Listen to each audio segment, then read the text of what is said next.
ગુજરાતના તમામ ક્ષેત્રના ખેડૂતોને થયેલી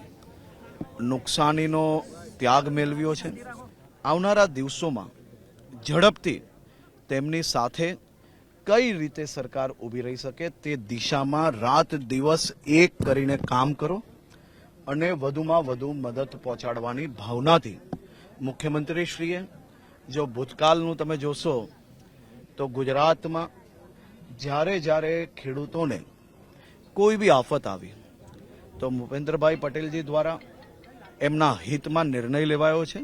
અને આ વખતે બી તેમની સાથે તેમના સહયોગમાં તેમના હિતમાં નિર્ણય લેવાશે।